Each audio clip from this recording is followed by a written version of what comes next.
কে কুৎসিত মনে করি। আল্লাহ যাকে সুন্দর বলেছেন আমরাও তাকে সুন্দর মনে করি। কিন্তু যদি শয়তানকে আপনার অন্তরে প্রবেশ করতে দেন, যে জিনিসগুলো কুৎসিত মনে হওয়ার কথা ছিল তাই আপনার কাছে সুন্দর মনে হওয়া শুরু করবে। এরপর সমাজের অবস্থা এমন পর্যায়ে এসে উপনীত হয়, আপনি যত কম জামা কাপড় পরবেন, আপনার জামা কাপড় যত খোলামেলা হবে। রাসূল যেমন বলেছেন কাসিয়াত আরিয়াত সাল্লাল্লাহু আলাইহি সাল্লাম, একসময় মহিলারা এমনভাবে জামা কাপড় পরবে যদিও তাদের শরীরে কাপড় থাকবে কিন্তু দেখতে মনে হবে উলঙ্গ।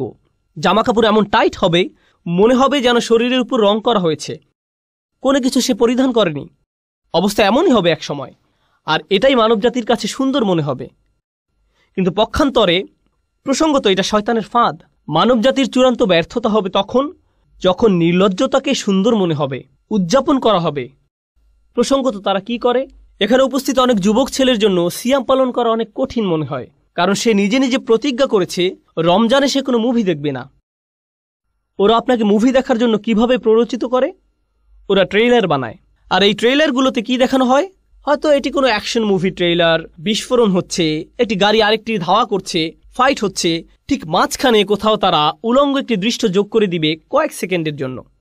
মুভির গল্পের সাথে এর কোনো সম্পর্ক নেই। তারা এটা দিয়ে লোভ দেখায় যেন আপনি বলে ওঠেন, ওহ আমাকে এখন এটা দেখতে হবে। তারা এভাবে আপনাকে আটকে ফেলে। তারা বেহায়াপনাকে উদযাপন করে। তারা এমন জিনিস উদযাপন করে যা মানবজাতির দৃষ্টির আড়ালে লুকিয়ে থাকার কথা ছিল। এরপর আছে অন্য প্রান্তের কিছু লোক, আমাদের সব সময় শালীন থাকতে হবে, আমাদের লজ্জা থাকতে হবে, আমাদেরকে নিজেদের হায়া শরমে সংরক্ষণ করতে হবে।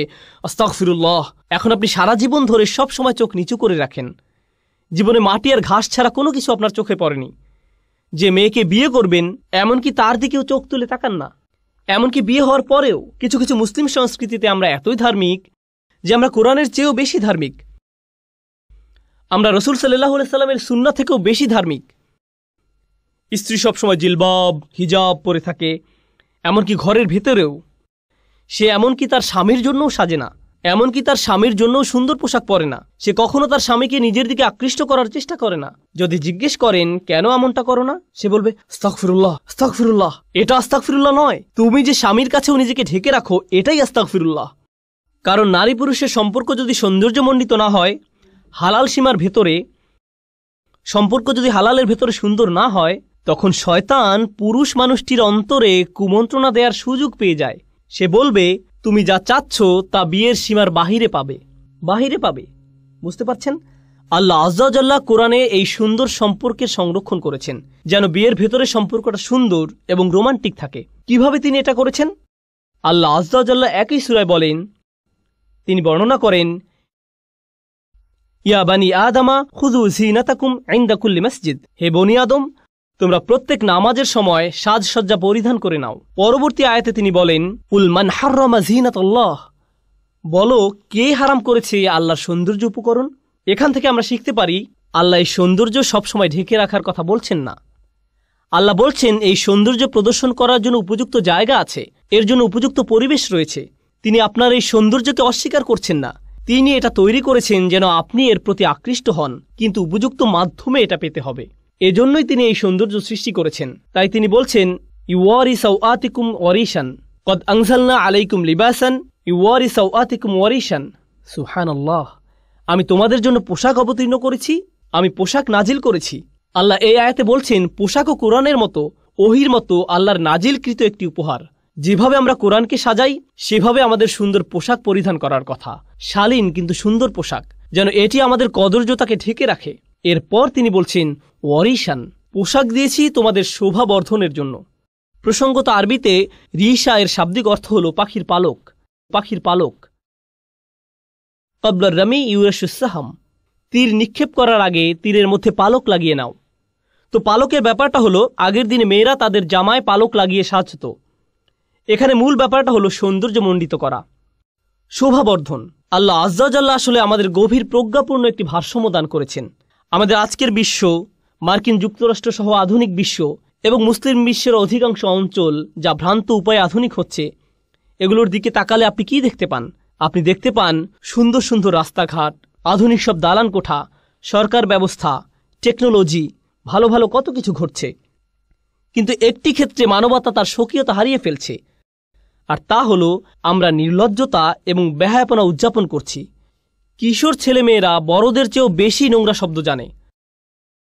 তারা স্কুলে পরস্পরের কাছ থেকে শিখছে। মোবাইল ডিভাইসের মাধ্যমে এমন সব জিনিসের দ্বার আপনার নিকট উন্মোচিত হচ্ছে যা আপনার আত্মাকে একেবারে ধ্বংস করে ছাড়বে। প্রতি মুহূর্ত, সব সময় এসব ছবি দ্বারা আক্রান্ত হচ্ছেন প্রতিনিয়ত, এসব শব্দ দ্বারা, এসব মেসেজ দ্বারা। একদিকে আমাদের নিজেদের রক্ষা করতে হবে। যে সৌন্দর্য আল্লাহ আমাদের ভেতরে দান করেছেন, সারা জীবনের জন্য তা ঢেকে রাখা সম্ভব নয় এবং আশা করা যায় যে এটা আমাদের উপর কোনো প্রভাব ফেলবে না। এর জন্য দরকার উপযুক্ত একটি রাস্তা, উপযুক্ত একটি উপায় দরকার, অর্থপূর্ণ এবং উদ্দেশ্যপূর্ণ উপায়ে এর মুক্তি দরকার। আর তা হলো বিবাহ নামক প্রতিষ্ঠান। এটাই সেই প্রতিষ্ঠান। আল্লাহ আজ্জা জাল্লাহ আমাদের খুব সুন্দর প্র্যাকটিক্যাল একটা ধর্মদান করেছেন। তিনি আমাদের থেকে সাধু সন্ন্যাসী হওয়া আশা করেন না। সাহাবারা রাদিয়াল্লাহু আনহুম আজমাইন তথা রাসূল সাল্লাল্লাহু আলাইহি সাল্লামের সঙ্গীদের ইসলামের পূর্বেও একটি জীবন ছিল, আর সে সময় তারা ঠিক এমন ছিলেন না যে আস্তাগফিরুল্লাহ ওইদিকে আপুরা আছেন। সে সময় তারা এমন জীবন পার করেননি। ইসলামের পূর্বে তাদের কারো কারো রোমান্টিক জীবন ছিল, কেউ কেউ এমনই ছিলেন। এমনকি ইসলাম গ্রহণ করার পরেও সেই জীবন থেকে বের হয়ে আসা তাদের জন্য কষ্টকর ছিল। একদিন এক সাহাবী রাসূল সাল্লাল্লাহু আলাইহি সাল্লামের কাছে এসে বললেন, ইয়া রাসূলুল্লাহ, আমি খুব দুঃখিত, আমি রাস্তায় এক মেয়েকে চুম্বন করে ফেলেছি। একজন সাহাবী এটা করেছেন রাস্তায়। রাসূল সাল্লাল্লাহু আলাইহি সাল্লাম তাকে কয়েক রাকাত নামাজ পড়তে বললেন, কারণ তিনি ধীরে ধীরে ভালো হচ্ছেন, তিনি আস্তে আস্তে ভালো হওয়ার দিকে এগিয়ে যাচ্ছেন। আমি বলছি না যে এমনটা করা আপনাদের জন্য বৈধ। যারা মাত্র ইসলামে প্রবেশ করেছেন, এটা তাদের জন্য একটা জার্নি ছিল। রাসূল সাল্লাল্লাহু আলাইহি সাল্লাম তাকে এভাবে ধমক দেননি। তুমি কি আদম আলাইহিস সালামের ঘটনা শুনোনি? তুমি কি জানো না এই কারণে আমাদেরকে জান্নাত ত্যাগ করতে হয়েছিল, আর তুমি সেই শয়তানের পদাঙ্ক অনুসরণ করছো? না, তিনি লম্বা কোনো লেকচার দেননি। জাস্ট 2 রাকাত নামাজ পড়ো, আল্লাহর কাছে ক্ষমা চাও।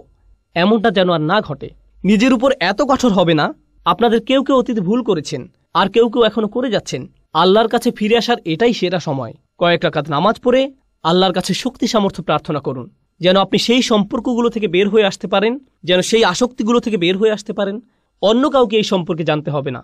আপনাকে আমার কাছে এসে বা অন্য কারো কাছে গিয়ে এই অপরাধগুলো স্বীকার করতে হবে না। আল্লাহ জানেন আপনি কিসের মধ্যে আটকে আছেন। আল্লাহ ইতিমধ্যে জানেন।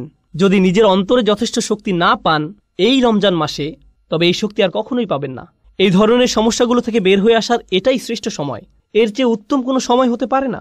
তাই আমি আল্লাহ আজ্জা জাল্লাহর নিকট প্রার্থনা করছি, আমাদের মাঝে যারা জীবনে ভুল করেছেন বা এখনও করে যাচ্ছেন, আল্লাহ যেন আমাদের এমন ইমানের শক্তি দান করেন যেন আমরা এই ধরনের ভুলগুলো থেকে বের হয়ে আসতে পারি এবং আমরা যেন বুঝতে পারি যে এগুলো আসলে শয়তানের চাল। আমরা যেন তার কাছ থেকে সরে আসতে পারি এবং আল্লাহর অনুমোদিত উপায় অবলম্বন করতে পারি, যেগুলো বাদে অন্যগুলো হারাম।